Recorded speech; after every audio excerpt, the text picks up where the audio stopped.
Ayan, hello, hello, hello mga guys. Magandang gabi sa inyong lahat. Ayan, hindi tayo nakapag-live dito sa ating isang channel dahil mahina nga po yung aming internet at malakas po ang snow dito sa amin, ang kapal na ng yelo sa labas. Kaya ayun, upload na lang tayo at kumustahan. At shoutout muna sa aking mga kasamahan dyan, sa striker, ano, at si kay Banat Bagsik na sobrang busy ngayon sa kanyang trabaho na pasilip-silip din lamang sa cellphone. Ayan, shoutout po sa aking mga kasamahan dyan. Ayan. At ayun, bigyan lang natin ng kaunting reaction itong sinabi ni Kuya Bal na sabi niya doon sa kanyang live na ito ay na-reactionan na rin yata ni Kuya July, no? Ni Kuya July Paunil.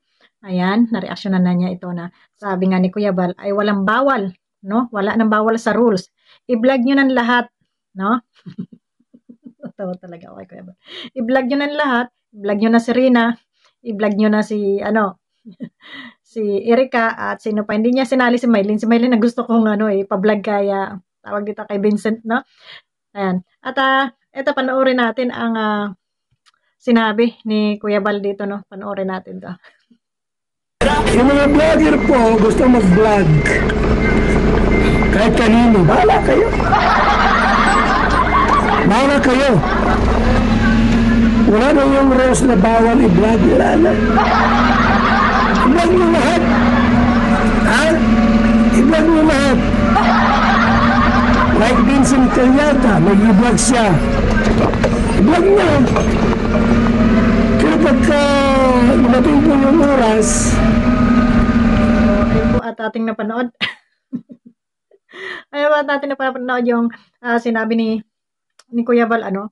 So, alam niyo mga guys, ito ay kung susundin mo, kung mahina yung common sense mo, sentido di common mo, kung mahina ay gagawin mo nga yung kanyang sinasabi. Na sige, vlog nyo. At pero kung may utak ka, bakit mo gagawin yon, no? Na alam mo na yung sinasabi niya, kahit di pa kami nakakapag-upload, mag-upload na kayo, mauna na kayo. Nasa sayo na yon. Kung wala kang utak, gagawin mo ngayon, no? Kasi sinabi ni Kuya Bal. Pero yung kabaliktaran noon, no? Ang isipin mo kabaliktaran noon, ano ba yung kabaliktaran noon? So, yun, patungkol dito naman kay Rina.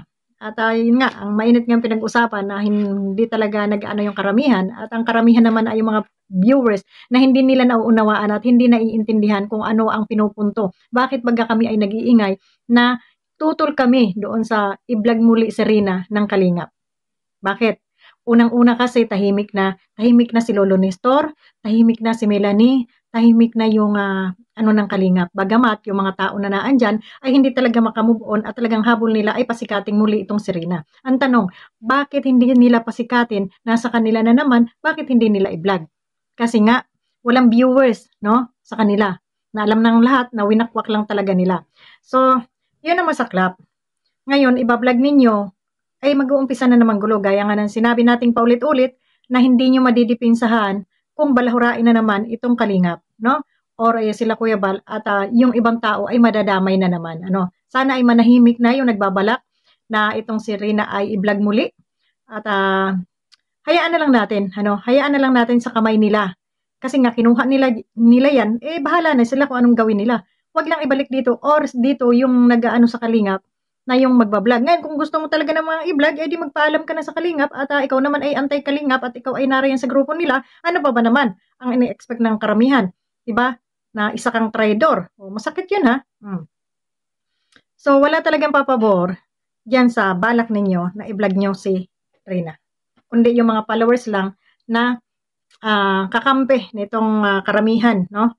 So, isipin nyo rin sana kung ano magiging kahihinatnan na naman ito, no? Kahihinatnan nito, gulo na naman. Gulo na naman.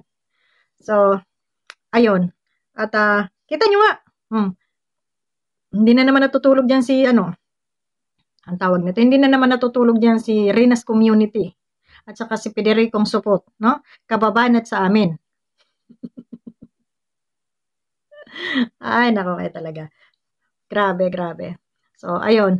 So, siguro naman gagamitin nyo na yung sentido di comune ninyo dyan sa mga sinasabi ni Kuya Bal. Ay pag sinunod ninyo yung sinasabi ni Kuya Bal, ay mahihina na talaga yung mga kukote nyo, no? So, talaga namang Hindi ko lubos maisip yung sinabi ni Kuya Bal, no? Na sige, mag-vlog na kayo. I-vlog nyo na lahat. Wala nang bawal-bawal, no? Wala nang bawal-bawal. Pasko daw naman eh, no? Ano yun? Hmm? Malayo pa Pasko. Next month pa. So, ayun. At tayo ay, kahit sabihin natin hindi tayo sumunod dun sa rules na ano, na talaga namang yung rules ay hindi nasusunod, ano, at ang gusto nila ay makalamang lagi sila sa kapwa nila. Gusto nila lagi silang malaki yung kanilang kita, no? So, kaya hindi talaga nasusunod yung rules. Pero sana naman ay pairalin nyo rin naman yung konting disiplina sa mga sarili ninyo, no? Kasi matatanda na naman kayo. Gusto nyo araw-araw kayong babanatan. Eh, sa amin, walang babanat lang kami ng babanat. Eh, paano kayo? Tapos pag napuruhan kayo, ididimanda ko kayo, yung mga ganun. Pero kayo yung gumagawa ng kasalanan. So, para sa akin talaga, buwagin, wag ituloy ang inyong mga binabalak, at talagang hindi maganda. Ayan, narinig nyo naman ang sinabi ni BSM. Sana naman, Vincent Calyada, ay ikaw ay matauhan na, at sa iba pa dyan na nagbabalak, matauhan na kayo dyan sa mga sinasabi ni Kuya Bal.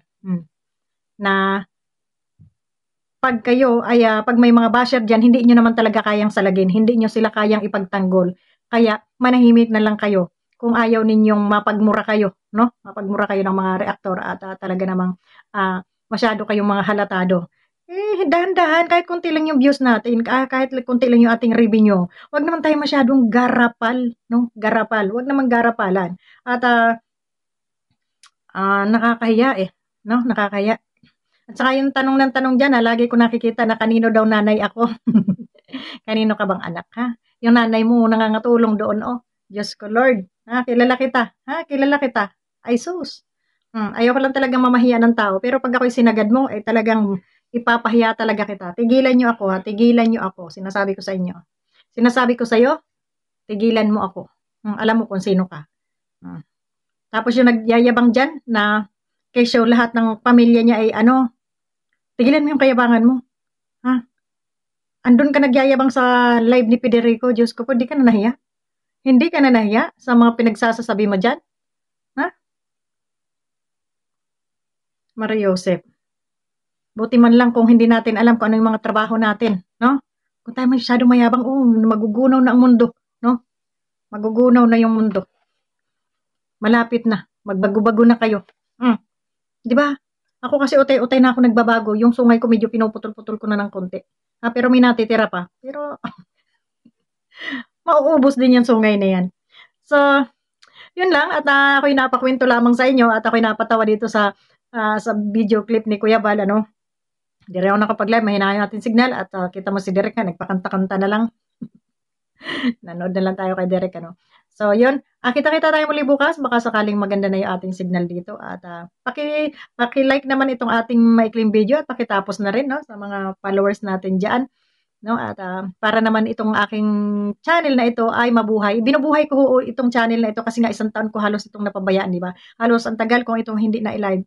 Sabi ko nga sa inyo, nung December, ako dito, naka-revenue rin ako yan ng mahigit 100, higit 100. Eh, ngayon December na naman. Di bagat 1 taon na. So, ayun. Paki-support naman itong ating channel na ito para kahit pa paano yung ating watch hour, yung ating subscriber, no? So, yun lang. Maraming salamat and God bless. Kita-kita tayo bukas. At good night sa inyong lahat. Ayan. Bye-bye.